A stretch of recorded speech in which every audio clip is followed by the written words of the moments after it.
sekarang setelah kita tahu bagaimana atau tools apa yang bisa kita gunakan untuk membuat keputusan investasi, sekarang kita masuk ke making investment decision. Jadi kayak membuat keputusan investasinya berdasarkan kriteria yang sudah kita pelajari sebelumnya.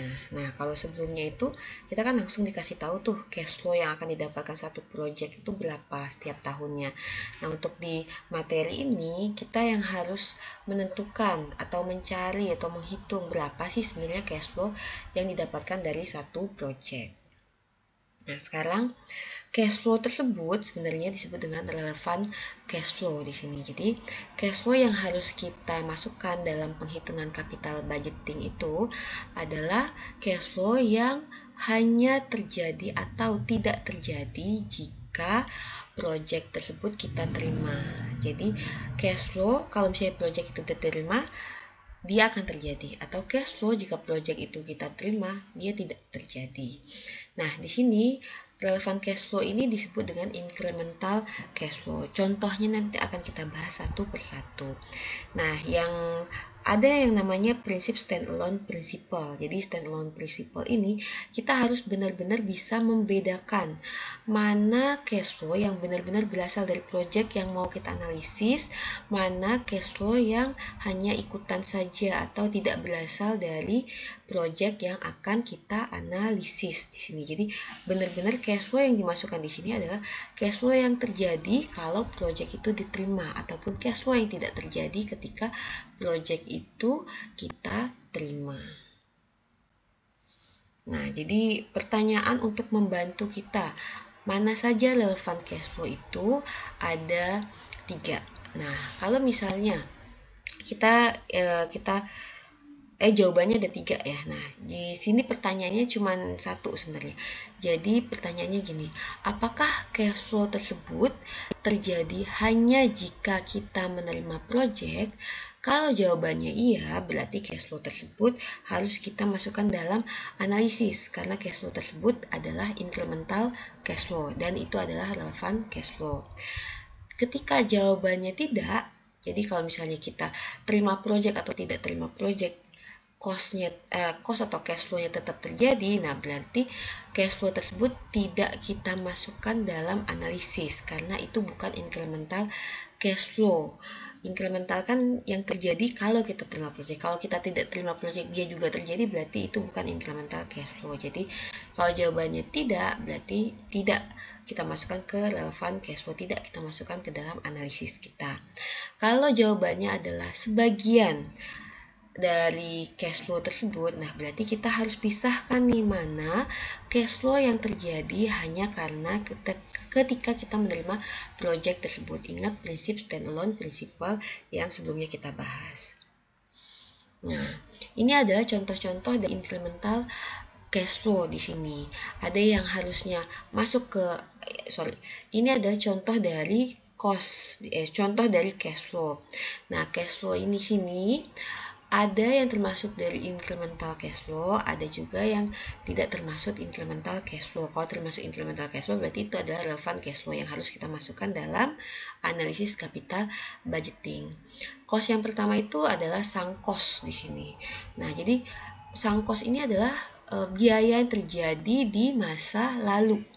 Nah, biaya ini tidak bisa diubah dengan keputusan apakah kita akan menerima atau menolak proyek tersebut. Nah, kalau biayanya itu sudah terjadi, kita mau terima proyek atau kita tidak mau terima proyek, ini bukan incremental cash flow, berarti bukan relevan cash flow. Contohnya apa? Misalnya nih, kita mau mengembangkan obat baru. Nah, di sini kita pasti melakukan R&D kan, research and development. Pas dicek efektivitas obat tersebut, ternyata obat tersebut tidak lulus uji. Nah, berarti obat tersebut tidak boleh diproduksi. Nah, berarti si R&D tadi apakah dia termasuk incremental cash flow? Jawabannya adalah tidak. Karena apa? Kita mau misalnya nih hasilnya bisa dikembangkan. Oke, dia biayanya sudah terjadi. Nah, kalau hasilnya tidak boleh dikembangkan, biayanya juga sudah terjadi. Jadi apapun keputusannya, kita mau memproduksi obat tersebut atau kita tidak jadi memproduksi obat tersebut, biayanya tetap ada, tidak ada hubungannya dengan apakah kita accept project atau kita reject project tersebut. Nah, itu yang disebut dengan sunk cost, tidak perlu dimasukkan ke relevant cash flow. Kemudian biaya kedua, ini namanya opportunity cost. Jadi biaya yang muncul karena loss option. Maksudnya seperti apa? Misalnya nih, kita punya pabrik tua di sini, misalnya pabrik apa ya? Pabrik kapas tua lah di sini ya.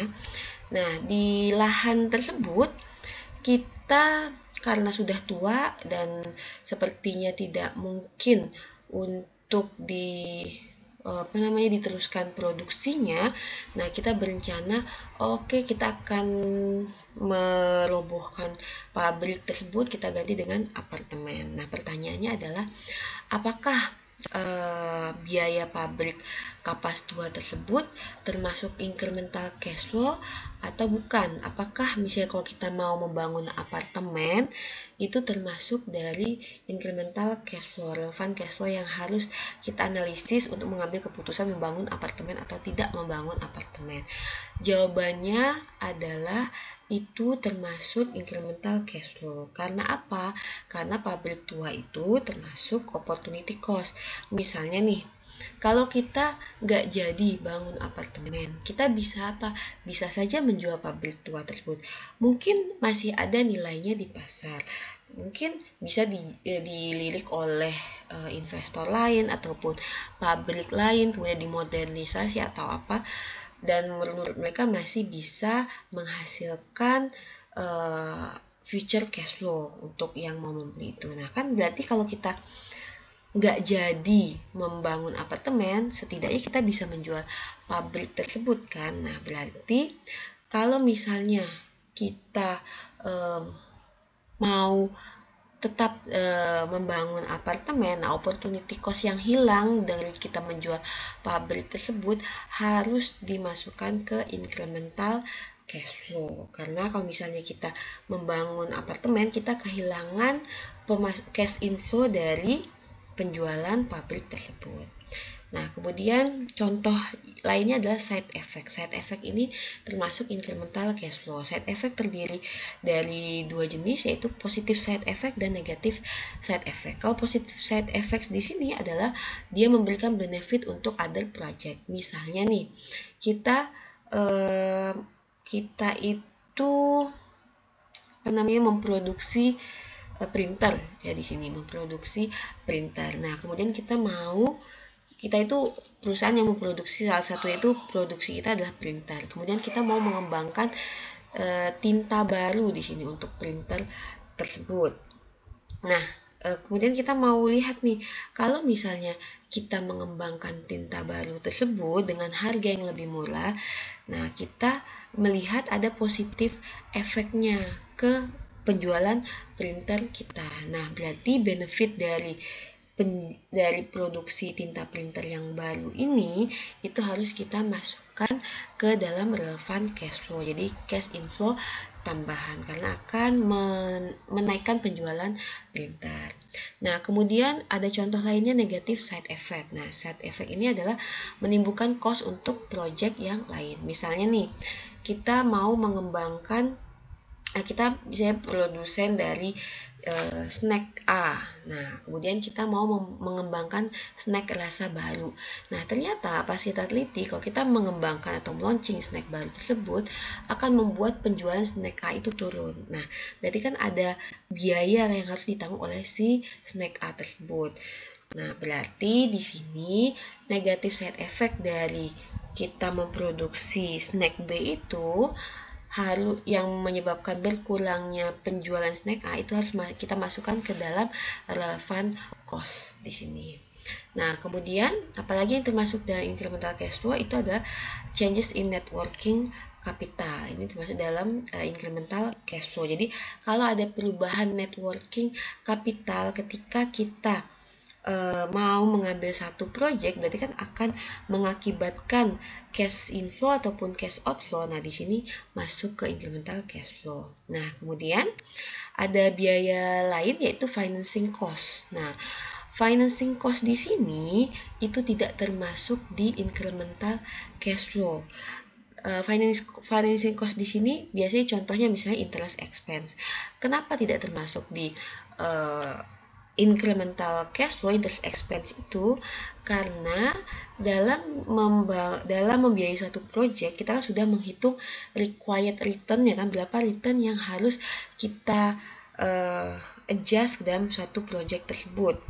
Nah, required return ini sebenarnya sudah termasuk dalam financing related cash flow-nya. Jadi kalau kita sudah termasuk financing cost-nya. Jadi kalau misalnya kita masukkan lagi penghitungan interest expense ke dalam cash flow kita, berarti kita akan melakukan double counting. Jadi untuk interest expense yang termasuk financing cost itu tidak dimasukkan ke incremental cash flow. Nah, kemudian yang terakhir itu pajak. Nah, pajak ini pasti termasuk incremental cash flow. Kalau ada tambahan cash inflow, net cash flow ya, yang merupakan yang merupakan tambahan penghasilan kita, pasti di sana ada pajak yang harus kita bayarkan. Nah, pajak tersebut terjadi karena tambahan income karena ada project baru yang kita lakukan. Nah, berarti ini merupakan incremental cash flow dan harus kita masukkan dalam analisis capital budgeting. Jadi yang di incremental cash flow ini yang harus kita hati-hati adalah jangan sampai memasukkan sunk cost dan jangan sampai memasukkan financing cost. Jadi untuk sunk cost itu adalah biaya yang tidak relevan karena mau kita ambil project atau kita tidak ambil project itu sama saja, biayanya akan terjadi. Financing cost tidak kita masukkan karena itu akan double counting. Nah, jadi di sini adalah contoh-contoh incremental cash flow. Tadi kan pengertiannya relevan cash flow itu cash flow yang terjadi ketika kita mengambil project tersebut atau cash flow yang terjadi ketika kita tidak mengambil project tersebut. Nah, misalnya kalau yang contoh cash flow yang terjadi ketika kita tidak mengambil project tersebut, ya salah satunya contohnya adalah opportunity cost di sini. Jadi biaya yang terjadi kalau kita tidak mengambil opsi tersebut. Nah, di sini untuk memulai menghitung relevan cash flow, kita mulai dengan pro forma statement dan cash flow. Nah, di sini yang harus kita ingat adalah tentang operating cash flow. Nah, ini adalah formula dari operating cash flow yang sudah kita bahas di chapter sebelumnya ya. Hanya untuk mengingat lagi, ingat bahwa operating cash flow itu sama dengan EBIT ditambah depresiasi dikurangi dengan tax. Depresiasi ditambahkan karena ini bukan beban cash ya, atau non cash expense di sini. Nah, kemudian atau kita bisa juga mencari OCF dengan cara net income ditambah depresiasi. Nah, ini akan sama nilai ketika tidak ada interest expense, karena kan kita tidak menghitung ya interest expense, tidak kita masukkan ke relevan cash flow. Nah, di sini ada lagi cash flow from asset, itu sama dengan operating cash flow dikurangi net capital spending dikurangi changes in net working capital. Nah, ini adalah cash flow from asset ini yang akan kita gunakan dalam penghitungan capital budgeting. Ingat ya, kalau capital budgeting itu kan biasanya berhubungan dengan fixed asset di sini. Makanya digunakan adalah cash flow from asset di sini. Nah, ini contohnya. Misalnya kita mau menjual 50.000 kaleng shark attraction per tahunnya. Harganya berapa? Harganya $4 per can-nya. Kemudian biayanya berapa? Ini biaya variabelnya $2,5 per can. Kemudian untuk membuat attractant ini kita ini umur projectnya adalah 3 tahun. Nah, ini kan kita lihat bahwa produk baru ini biasanya dia bertahannya selama 3 tahun. Jadi umur projectnya 3 tahun. Required return yang kita harapkan yang sesuai dengan risiko produk ini adalah 20%. Nah, ini adalah ininya kuantitas penjualan, harga, kemudian variable cost. Untuk fixed cost-nya termasuk nih penyewaan untuk production facility itu adalah 17.430 per tahun. Lalu kita harus menginvest di manufacturing equipment sebesar 90.000. Nah, ini kan termasuk di capital budgeting ya. Ada penambahan fixed asset baru dan umur proyeknya lebih dari setahun, umur proyeknya jangka panjang. Kemudian di sini proyek ini membutuhkan 20.000 investment di networking capital di awalnya. Lalu tax rate-nya adalah 21%. Nah, bagaimana proforma statement dan cash flow-nya? Sekarang kita bikin proforma income statement-nya ya. Berarti sales sama dengan 50.000 unit dikalikan dengan price-nya. 200.000 totalnya. Kemudian variable cost berarti $2,5 dikalikan 50.000 unit itu 125.000, sehingga gross profitnya 200.000 dikurangi 125.000 sampai dengan 75.000. Lalu fixed cost-nya sudah ada keterangan di soal 17.430. Kemudian kita kurangi dengan depresiasi. Depresiasi kita lihat bahwa pembelian mesinnya itu 90.000 dan kita menggunakan metode straight line di sini, berarti langsung dibagi 3. 30.000 per tahun, berarti EBIT-nya adalah 27.570 dan ada tax di sini 21%, 21% dikali dengan EBIT-nya menghasilkan net income 21.780. Nah, sekarang kita lihat nih untuk capital requirement-nya, net working capital kita butuhkan setiap tahun kan, modal kerja itu 20.000 sampai tahun ke-3. Kemudian net fixed asset ini di awal 50.000, nilai bukunya tahun pertama turun 30.000 karena didepresiasi menjadi 60.000, ini turun lagi 30.000 dan nilai bukunya 0 di tahun ketiga. Nah, ini adalah total capital requirement yang kita butuhkan, nilai bukunya ya. Nah, sekarang kita akan menghitung operating cash flow-nya. Operating cash flow-nya dapat dari mana? Kita pakai Excel ya. Di sini, nah ini sudah ada yang sudah saya jelaskan tadi ya. Sekarang operating cash flow dapat dari mana? Dapat dari ini EBIT. Kita lihat EBIT. B7 ya. EBIT ditambah depresiasi, ini tambah B6 dikurangi tax. Nih, dikurangi B8. Nah, karena penjualan per unitnya sama setiap tahun, harganya sama setiap tahun, variable cost-nya sama setiap tahun, fixed cost-nya sama setiap tahun, berarti untuk tahun pertama sampai tahun ketiga operating cash flow-nya sama 51.780. Nah, kemudian yang perlu kita cari tahu adalah berapa cash flow from asset-nya. Nah, cash flow-nya itu adalah OCF dikurangi dengan changes in net working capital, dikurangi lagi dengan net capital spending. Nah, changes in net working capital karena sama setiap tahunnya berarti dia 0, tahun ke-1 2. Nah, di sini ini sebenarnya lebih tepatnya itu adalah si net working capital recovery-nya. Jadi, semua project ketika di akhir tahun modal kerja itu diasumsikan akan bisa kita recovery ke nilai awalnya. Kenapa? Misalnya nih, contohnya nih, net working capital itu kan current asset dikurangi dengan current liabilities di sini kan. Nah, misalnya nih, dari current aset tersebut ada misalnya bagian dari receivable, ada bagian dari inventory, kemudian di current liabilities itu ada bagian dari account payable. Nah, di akhir tahun ketika project ini habis, berarti account receivable bisa kita collect kan dari ini kita dari konsumen kita. Kemudian inventory bisa kita jual kembali kan. Kemudian liabilities, account payable itu harus kita bayarkan. Jadi jumlah yang net working capital yang kita keluarkan di awal itu bisa kita recovery di akhir periode investasi suatu project. Makanya di sini ditambahkan 20.000 cash flow-nya.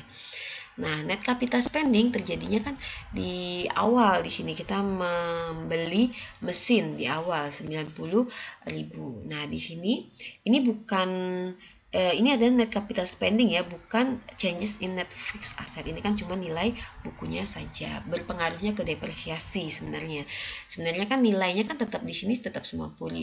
Karena di depresiasi non cash kan berarti sebenarnya tidak ada perubahan, kita tidak membeli aset baru kan. Jadi capital spendingnya dikeluarkan di awal saja. Nah, ini adalah initial outlay 110.000 dan ini adalah future cash flow yang akan kita terima dari project ini. Kalau di bahasan tentang investment decision criteria kan kita udah langsung given nih ininya berapa tanpa kita tahu itu asalnya dari mana. Nah, di bahasan ini kita yang mencari tahu cash flow-nya itu berapa sih sebenarnya. Nah, sekarang required return-nya 20%. Sekarang kita cari NPV-nya. Nah, bisa kita cari menggunakan formula di Excel ya, atau kita menggunakan metode manual biasa, boleh di sini. Tapi karena untuk mempercepat aja, di sini bahasan kita masih banyak, kita pakai formula Excel di sini. Ingat, NPV, formulanya NPV, lalu blok cash flow tahun pertama, jangan mulai dari tahun 0. Ini kita blok, kemudian untuk adjustment di initial outlay-nya, karena di sini tandanya udah negatif, kita positif, ini positif initial outlay-nya. Nah, ternyata NPV-nya adalah 10.648. Karena dia lebih dari 0 atau positif NPV, kita terima project ini. IRR-nya berapa? IRR tinggal kita pakai formula di Excel juga. IRR dari tahun 0 sampai tahun ketiga, ternyata IRR-nya 25,76%. Required return kita 20%. Lebih tinggi dari required return, berarti kita terima project ini. Nah, lalu kita balik ke ini materi kita. Nah, di sini ya, ini ada penghitungan ketika kita menggunakan kalkulator finansial. Tinggal kita input saja di kalkulator finansial tersebut. Apakah kita akan menerima atau menolak? Kita akan menerima project itu. Nah, sekarang kita akan cek satu persatu bahasan tentang relevan cash flow tadi. Yang pertama tentang net working capital. Nah ya, kenapa sih kita perlu mempertimbangkan perubahan net working capital itu secara terpisah? Nah, karena menurut GAAP, Generally Accepted Accounting Principle, sales itu harus kita record di income statement ketika sales itu terjadi, bukan ketika cash itu kita terima. Padahal yang kita mau perhitungkan dalam capital budgeting itu sebenarnya cash flow kan. Kalau cuman sales tapi belum ada cash flow-nya kan kita tidak akan misleading kan. Nah, makanya kita perlu memperhitungkan net working capital, adjust sales-nya itu dengan perubahan net working capitalnya. Nah, ini juga nih berkaitan dengan kalau ini income-nya, sales-nya. Nah, kalau biayanya juga seperti itu. COGS-nya itu harus kita record ketika salesnya terjadi, entah itu kita bayar COGS-nya inventory yang kita atau raw material yang kita beli itu udah kita bayarkan ke suppliers atau belum, kita harus record. Nah, jadi untuk mengadjust bahwa benar-benar cash flow yang kita perhitungan di capital budgeting, makanya kita kurangi dengan perubahan net working capital. Nah, kemudian di sini terakhir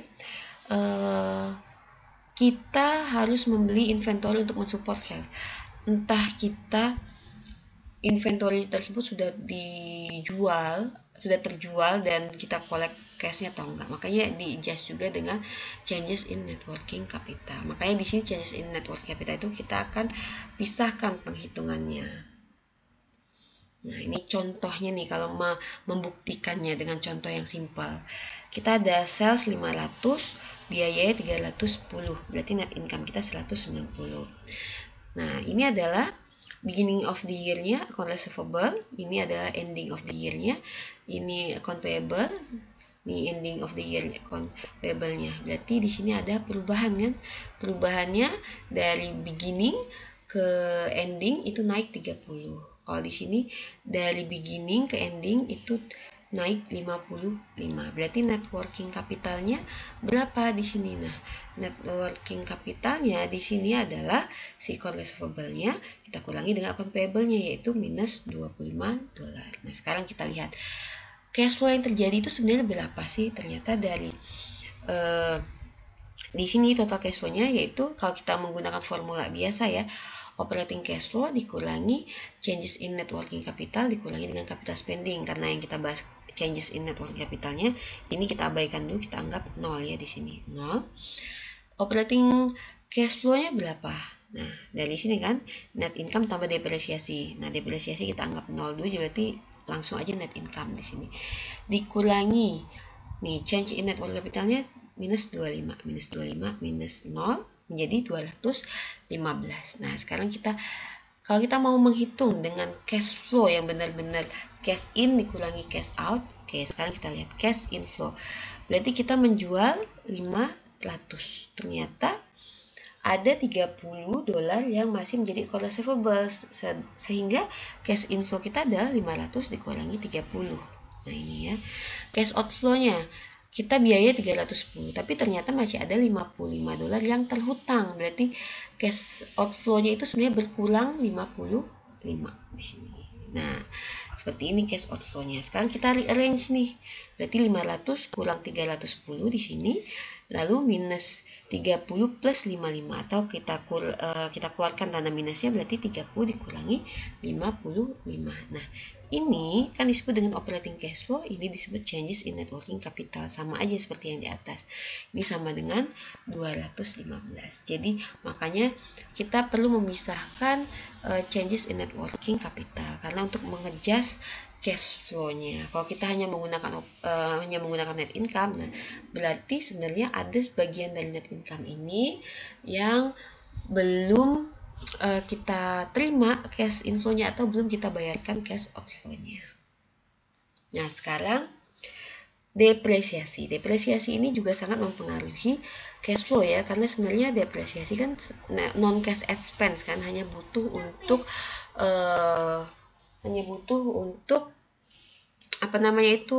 pendepresiasikan, untuk mengubah nilai buku saja.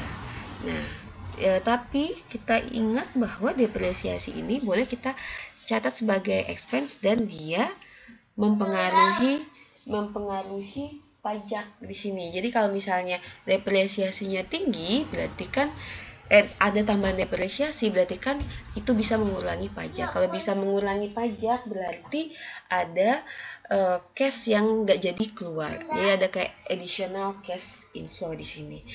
Nah, kita lihat ini ada yang namanya depreciation tax shield di sini. Depreciation tax shield itu sama dengan depresiasi dikalikan dengan tax rate-nya. Nah, ini berarti ada bagian dari tax di sini yang tidak jadi kita bayarkan karena ada biaya depresiasi yang timbul. Jadi cash inflow yang seolah-olah ada cash inflow-nya atau cash outflow yang tidak jadi keluar karena ada tambahan depresiasi di sini. Nah, untuk menghitung depresiasi sendiri itu ada beberapa metode. Yang pertama itu ada straight line depreciation. Straight line depreciation ini itu rumusnya adalah initial cost dikurangi salvage value kalau ada nilai sisanya dibagi dengan berapa tahun umur ekonomis aset tersebut. Nah, sebenarnya untuk yang straight line ini secara realnya itu sangat sedikit ya aset yang menggunakan metode depresiasi ini. Kemudian ada lagi yang namanya metode depresiasi MACRAS ini, Modified Accelerated rate depreciation di sini. Nah, ini jadi untuk menghitung MACRS ini kita harus tahu di aset kita itu masuk ke dalam tipe aset kelas yang mana di sini. Nah, kalau kita udah tahu aset kelas yang mana, kita tinggal ikutin aja aturan persentase untuk mendepresiasikan aset tersebut nih. Kita hanya mengalihkan persentase yang ada di tabel tersebut dengan initial cost-nya. Nah, kalau kalian ingat di sini ada salvage value ya, dan ada lagi di sini after tax salvage. Nah, jadi biasanya kan kita sudah memperkirakan di awal, ini mesin kita akan depresiasikan sampai book value-nya berapa. Nah, ternyata pas di akhir periode real dari nilai market value dari si aset tersebut mungkin lebih tinggi atau lebih rendah dari salvage value yang berupa book value-nya. Jadi misalnya kalau kita di awal merasa oh ini book value nanti 10.000, ternyata pas di akhir periode si mesin tersebut masih bisa terjual 20.000. Nah, kan di sana ada selisih tuh antara market value 20.000 dengan salvage value yang berupa nilai bukunya 10.000. Nah, kalau ada selisih berarti ada tambahan income kita kan dari penjualan aset tersebut. Nah, kalau sudah ada tambahan income pasti ada yang namanya tax di sini. Makanya yang perlu kita perhatikan dalam menganalisis capital budgeting itu adalah after tax salvage-nya yang sudah dikurangi pembayaran tax-nya. Nah, gimana cara mencarinya?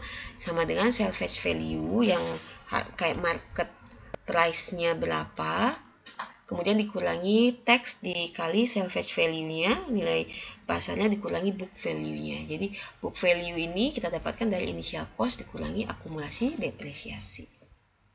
Nah, ini contoh penghitungannya depreciation dan after tax salvage. Misalnya nih kita membeli equipment harganya 100.000. Kemudian kita membutuhkan tambahan biaya 10.000 untuk deliver sama installnya. Berarti sebenarnya total biaya yang kita bukukan untuk mesin ini adalah 100.000 plus 10.000. Kemudian berdasarkan informasi lampau, kita percaya bahwa kita bisa menjual mesin equipment ini di harga 17.000 dan dijualnya itu setelah 6 tahun. Lalu tax rate-nya adalah 21%. Berapa depresiasi expense setiap tahun dan berapa after tax value di tahun ke-6. Nah, kita lihat ya. Di sini asumsinya depresiasinya itu mengikuti metode straight line di sini, metode garis lurus di sini ya. Nah, di sini untuk depresiasinya berarti 110.000. Nih, biaya di awal 100.000 plus 10.000 dikurangi 17.000. Ini yang salvage value-nya ya di sini 17.000. Lalu dibagi 6 yaitu 15.500 setiap tahun selama 6 tahun. Lalu book value di tahun ke-6 adalah 110.000 dikurangi 6 dikali 15.500 sama 17.000. Nah, berarti after tax salvage-nya kalau misalnya kita pas realnya di pasar kita beneran cuma bisa jual 17.000, nah berarti kita yang berapa sih uang yang kita dapatkan itu adalah 17.000 dikurangi tax rate-nya dikali salvage dikurangi dengan book value-nya. Book value 17.000. Nah, sama dengan 17.000. Nah, berarti karena tidak ada selisih, tidak ada tambahan penghasilan dari penjualan real dengan book value-nya, makanya di sini tidak ada tambahan pajak. Berarti after tax salvage-nya 17.000. Kalau misalnya ternyata realnya kita bisa menjual di angka 18.000, berarti salvage value-nya 18.000 dikurangi 0,21 dikali 18.000 kurangi 17.000, book value-nya 17.000. Nah, itu yang merupakan after tax salvage-nya. Nah, sekarang misalnya contohnya ternyata aset kita yang umur ekonomisnya 6 tahun pas kita lihat di tabel untuk tax purpose-nya itu masuk ke dalam aset kelasnya itu yang 3 years MACLS ini. Nah, di sana tabelnya untuk depreciation rate-nya sudah ada nih persentasenya nih. Nah, ya udah untuk depresiasi per tahunnya tinggal kita kalikan aja nih. Persentase ini dikalikan dengan initial cost-nya. Jadi tidak perlu dikurangi dengan salvage value-nya. Nih, lalu seterusnya sampai tahun ke-4. Nah, berarti book value di tahun ke-6 itu sama dengan 110.000 initial cost-nya dikurangi seluruh akumulasi depresiasi tahun pertama sampai tahun ke-4 ini. Tahun ke-5 sama ke-6 berarti kan tidak ada depresiasi ya. Nah, di sini nilainya adalah 0 book value-nya. Nah, sekarang kita menghitung after tax salvage-nya. Kita mampu menjual misalnya 17.000. Nah, ternyata book value itu 0 nih. Nah, ada selisih kan, dianggap ada income tambahan, kena tax lah kita. Berarti after tax salvage-nya adalah 13.430. Nah, kalau misalnya case selanjutnya ternyata aset kita yang umur ekonomisnya 6 tahun itu aset kelasnya masuk di depresiasi yang 7 years MACRS. Nah, tabel yang ada di tabel MACRS itu ini. Untuk yang persentase depresiasinya kita kalikan aja nih persentase ini dengan inisial cost-nya. Dia dapat depresiasi dari tahun pertama sampai tahun ke-6. Berarti book value-nya berapa? 110.000 dikurangi seluruh depresiasi ini menjadi 14.729. Berarti sekarang after tax salvage kita jual 17.000, kemudian kita kurangi tax rate dikali 17.000 kurangi book value-nya. Ada selisih ya antara book value dengan penjualannya, berarti ada pajak di sini. Berarti after tax salvage kita adalah 16.523,09. Jadi dari 17.000 uang yang kita terima, ada yang harus kita bayarkan berupa pajak. Jadi inflow dari penjualannya itu adalah 16.523. Nah, sekarang kita masuk ke contoh untuk menghitung relevan cash flow-nya ya, projected cash flow, contoh keduanya. Nah, ini ya. Ini ada perusahaan Power Moser Project ini. Sorry, bukan perusahaannya. Ada perusahaan Power Moser, dia punya project ini. Nah, kemudian di sini dia mau bikin new Power Moser ini, dia menjualnya $120 per unit. Nah, ini ya $120 per unit. Dan ternyata setelah 3 tahun, nah harganya turun menjadi 110. Nah, 110 sampai tahun ke-8. Nah, ini ya yang diperkirakan oleh si Power Moser ini ya. Nah, ini adalah unit penjualan yang juga sudah diperkirakan. Berarti revenue-nya adalah unit price dikalikan dengan unit sales-nya. Nah, sekarang menghitung depresiasinya. Nah, untuk menghitung depresiasi kita harus tahu dulu berapa initial cost-nya untuk membeli equipment-nya. Ternyata dibutuhkan $800.000. Lalu ternyata si equipment ini masuk ke aset itu untuk depresiasi 7 years MACRS property. Nah, ini adalah rate-nya sudah ada. Berarti untuk depresiasinya tinggal kita kalikan aja nih 14,29% dikali dengan berapa harga awalnya, initial cost-nya. Nah, berarti ini adalah depresiasi per tahunnya. Ini kalau mau kita mencari ending book value-nya. Ini 800.000 dikurangi 114.000 sama dengan 685, 680. Lalu ending book value tahun kedua berarti 685 dikurangi 195 menjadi 849 dan seterusnya sampai di tahun ke-8 itu book value-nya 0. Nah, kita menghitung projected income statement-nya. Variable cost per unitnya adalah $60, lalu fixed cost-nya adalah $25.000 per tahun. Nah, ini adalah informasi yang ada di soal ya. Nah, tadi kita lihat ini unit price-nya sudah ada informasinya, unit sales-nya sudah ada informasinya, ini revenue dari unit price dikali unit sales. Variable cost berarti $60 dikalikan dengan unit sales-nya. 60 dikali 3.000 sama dengan 180.000 dan seterusnya sampai di sini. Fixed cost-nya tetap ya setiap tahunnya ya, berapapun unit sales-nya sebesar 25.000. Ini sama setiap tahunnya. Depresiasi kita masukkan depresiasi yang sudah kita hitung sebelumnya, menghasilkan EBIT revenue dikurangi variable cost dikurangi fixed cost dikurangi depresiasi, menghasilkan 40.680, dikurangi tax 21% kali EBIT, menghasilkan net income 32.137. Nah, begitu juga penghitungan untuk tahun 2 sampai ke 8. Nah, kita lihat di sini. Ini baru mendapat net income nih di sini, belum dapat cash flow-nya. Sekarang kita cari cash flow-nya. Nah, untuk mencari cash flow, kita cari terlebih dahulu changes in net working capital kan. Nah, disebutkan bahwa di awal dibutuhkan 20.000 net working capital nih, 20.000 net working capital. Lalu total net working capital yang dibutuhkan adalah 15% dari sales. Nah, berarti kita udah tahu revenue-nya berapa yang berasal dari sales, kita kalikan 15% menjadi net working capital kita. Nah, yang merupakan cash flow-nya itu adalah changes in net working capital. Nah, berarti di sini 20.000 dikurangi 54.000 minus 34.000, 54 dikurangi 90.000 minus 36.000 dan seterusnya. Ini minus 20.000 adalah biaya yang kita keluarkan di awal ya. Nah, lalu di sini kita hitung capital spendingnya ya, dan menghitung cash flow lainnya di sini. Cash flow-nya itu adalah menghitung terlebih dahulu operating cash flow. Operating cash flow seperti yang kita ketahui, EBIT ditambah depresiasi dikurangi tax. Ini sudah kita hitung sebelumnya di projected net income-nya, dapatlah operating cash flow ini. Nah, yang kita masukkan ke dalam relevant cash flow itu adalah cash flow from asset ya, berarti operating cash flow dikurangi changes in net working capital dikurangi lagi net capital spending-nya.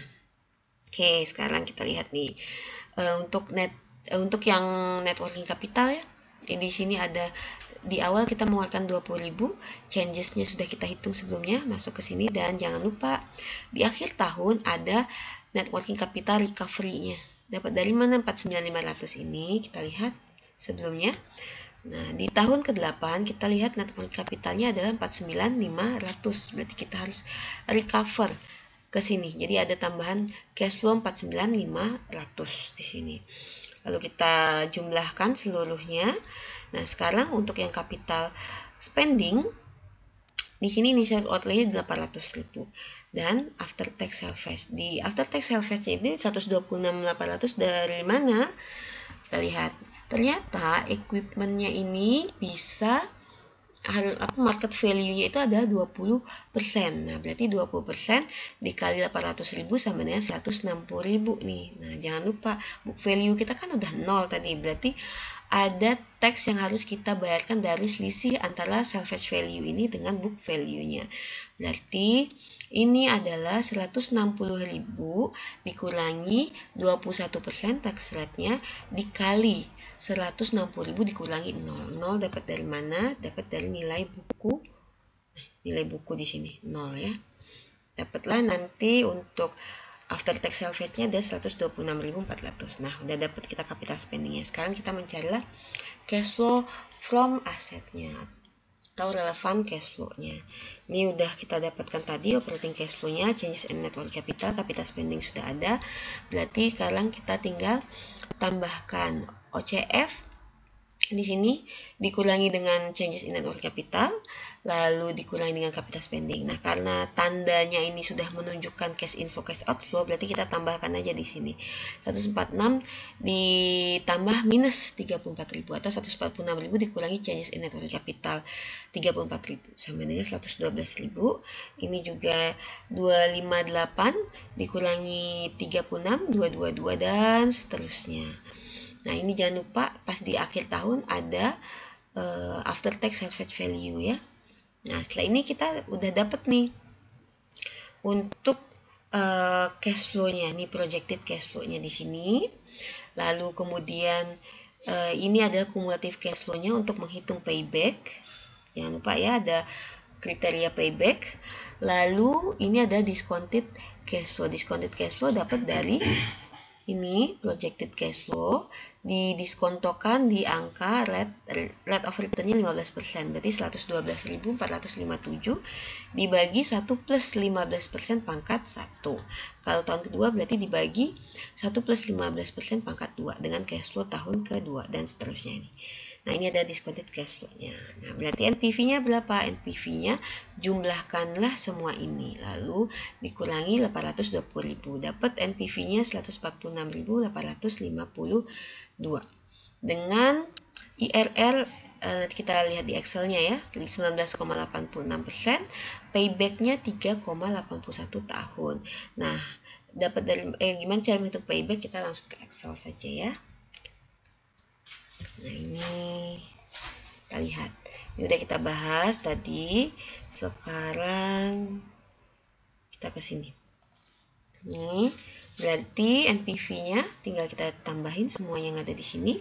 Kemudian, atau kalau mau menggunakan Excel, formula Excel sama dengan NPV. Ingat yang di blok adalah mulai dari tahun pertama sini, lalu ditambah dengan initial outlay-nya. Kenapa ditambah? Karena di sini tandanya udah kita adjust menjadi cash outflow kan di sini ya. Oh ya, sorry, rate-nya belum di sini. Required rate of return-nya ini, koma. Nah, sama ya kalau menggunakan formula di Excel. 146.852. IRR-nya kita pakai formula di Excel, atau boleh kalian gunakan interpolasi. IRR sama dengan seluruh seluruh cash flow-nya kalian blok di sini ya, menghasilkan 19,86%. Lalu payback-nya kita lihat di sini, kumulatif cash flow-nya. Nah, di sini masih ada initial outlay yang belum tercover ya sampai tahun ke berapa itu? Ketiga. Nih, ketiga. Nah, berarti setelah tahun keempat sudah recover nih karena cash flow-nya sudah positif. Nah, berarti di sini caranya 3 ditambah, nah ini kan ada sebagian nilai yang belum tercover. Nilainya belum tercover berapa? 209.116 kan. Dibagi dengan cash flow di tahun keempat di sini. Nah, menjadi 3 plus 0,81, 3,81 tahun di sini. Nah, dengan kriteria ini apakah kita akan menerima project ini? Kita lihat NPV-nya positif, berarti kita terima project ini. IRR-nya lebih tinggi dibandingkan required rate of return, berarti kita terima project ini. Untuk payback-nya kita tidak ada present value-nya ya, kayak berapa kebijakan manajemen minim maksimal mau balik modal kapan. Jadi kita nggak tahu nih. Kalau misalnya kebijakan manajemennya 3 tahun, nah berarti kalau kebijakan manajemen 4 tahun, nah berarti kan ini masih di bawah batas waktu dari break even yang diwajibkan oleh manajemen, berarti kita terima project ini. Kalau misalnya di bawah 3 tahun ya sebenarnya kalau menurut kriteria payback kita tidak terima project ini. Tapi ingat ada banyak drawback di payback, jadi tetap balik-balik ke NPV yang positif. Kita harus menerima project ini. Oke, nah tadi kan kita sudah mencari operating cash flow dengan metode EBIT ditambah depresiasi dikurangi tax. Nah, ada sebenarnya metode lain untuk menghitung operating cash flow ini. Ada 3 metode lainnya. Yang pertama itu namanya bottom up approach. Nah, kalau bottom up ini berarti kan dari bawah net income statement itu ke atas ya di sini ya. Kalau dilihat di sini projected net income itu kan sama dengan EBIT dikurangi tax ya, karena kita tidak ada interest expense ya. Nah, ini kita tambahkanlah depresiasi sisi kanan dan sisi kiri nih. Nah, kalau sudah seperti ini, berarti persamaan ini EBIT dikurangi tax tambah depresiasi ini kan sebenarnya untuk OCF kan, untuk mencari operating cash flow. Berarti operating cash flow bisa juga dicari dengan cara net income ditambah depresiasi. Nah, kita lihat nih yang tadi kita sudah hitung untuk project Charleston ini. Operating cash flow-nya berapa sih tadi? Coba kita cek di Excel-nya ya. Di sini dia 51780 dengan metode biasa, EBIT tambah depre kurangi tax. Kalau metode bottom up nih, net income, projected net income ditambah depresiasi sama 51.780. Jadi masih sama ya dengan OCF yang kita kerjakan sebelumnya. Kemudian metode kedua namanya top down approach. Nah, kalau top down berarti kan dari account paling atas dari net income statement itu. Nah, kita ingat nih apa saja sih sebenarnya cash flow yang terjadi itu adalah sales dikurangi, dari atas kan ada sales dikurangi cost dan ada tax di sini. Kita tidak mengurangi depresiasi karena itu bukan bukan pengeluaran cash, non cash expense di sini. Nah, kita lihat OCF sama dengan salesnya 200.000, costnya 142.430, taxnya 5.790. Nanti bisa kalian cek di Excel ya. Nah, ini sama dengan 51780, masih sama seperti yang kita kerjakan sebelumnya.